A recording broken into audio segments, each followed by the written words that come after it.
Alright, so it's been a couple weeks. I've been very busy, so I haven't done a video for a bit, but I am going to do a quick review on the Ryobi Air Grip Multitask Kit.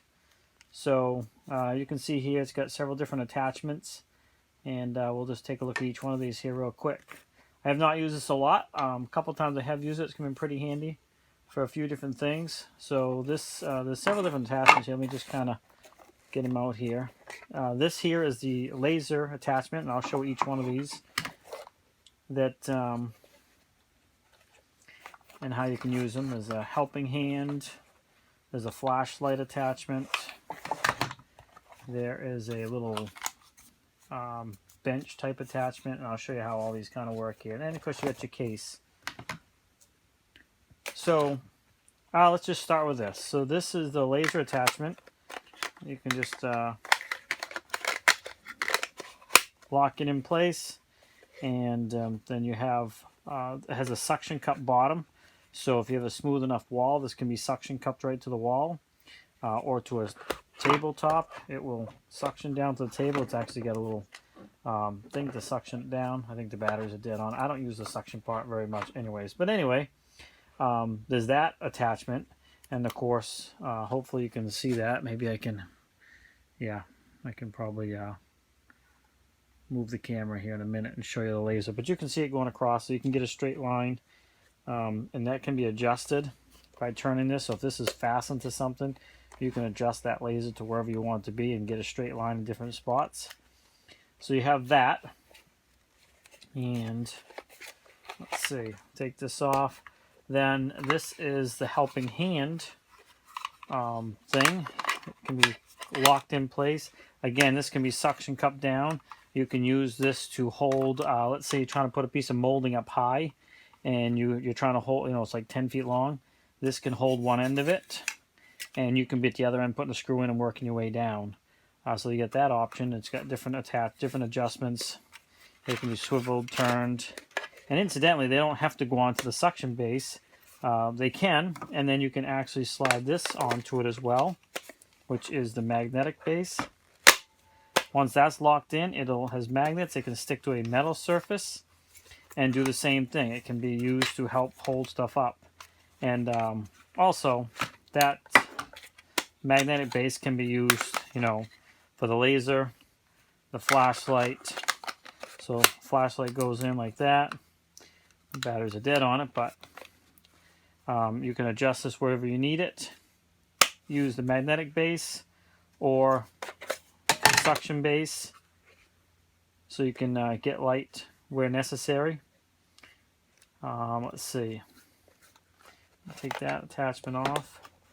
Then you have this, which is kind of like a little table thing. Locks in place and can be adjusted to wherever you want it. Now, if this is suction cupped to a wall here, you would have this little spot that can be used to hold something. So if you're up on a ladder against the wall somewhere, you can put little screws on here. It's not very great for holding a lot of stuff. In fact, it says right on here only up to 5 pounds. So little screws or something, screwdriver or something like that, will hold things, at least if you had to set something down because you're trying to use both hands. Again, I haven't really used this attachment, but also remember, you can keep it at the suction cup or the magnetic base. So you have that option as well. And so it makes it a very versatile tool, but like all these things, you really don't use, it's usually used for one thing, and that's really about it. So, and the holes are 2 different sizes. This folds down flat, and all of it fits back in this case here. I have not used this or that.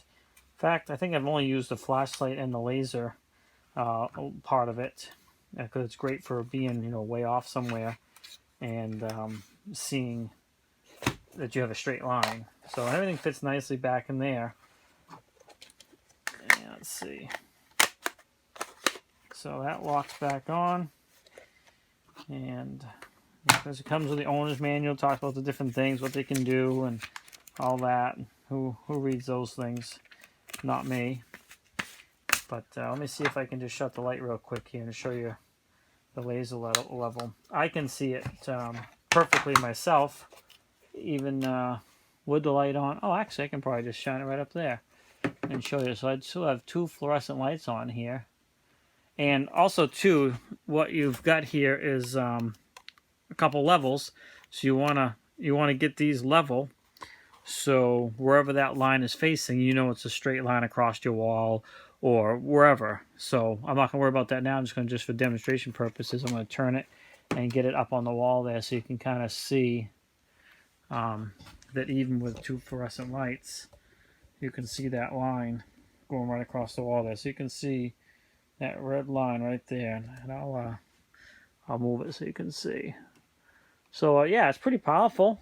It's going right across that wall quite a ways. Actually, most of the wall, that's about a, well, let's see. The further back you go, the longer it is. I would say that line right now is probably about 20 feet. And I am back from the wall about 10 feet. 10 feet back from the wall, and I end up with about a 20-foot long line. So that's pretty good if you're trying to do something straight across the wall somewhere. And again, the further back you go, the longer that line gets. But it does get a little weaker too, but it's still very bright. Hopefully you can see that in the camera there. So again, not an earth-shattering product. There's several different styles of these out there. But I just thought I'd share this one. I've actually had this thing for probably 6 or 7 years. And like anything, you know, it's got its use and it's got its limitations. And I don't use it a whole heck of a lot, to be honest with you. But if you needed it for something, it is pretty handy. So I'm just going to get it back in here. So that is like that. This is in there too. And it just zips up like that. I'll read the number off here for you. Let's see, is there an actual number? Yeah, there is an actual number here, so if you're interested in checking this thing out, it is the Air Grip Multitaskit, and it's EMM0001. So that is the particular model number that this is here, made by Ryobi. Not a very expensive tool. You know, I don't even remember what I paid for it. It was along at least, I don't know, many years ago. But anyway, thanks for swinging by Shane's Main Shop. I know this is just a quick video, but I hope you like it. But if you're looking into something like this kind of give you an idea what these things are capable of, and whether it might be handy for you or not. Like I said, they have their limitations, and they have their uses. Thanks for swinging by Shane's Main Shop. Please like, subscribe, comment, come back often for more videos, and of course, have a great day.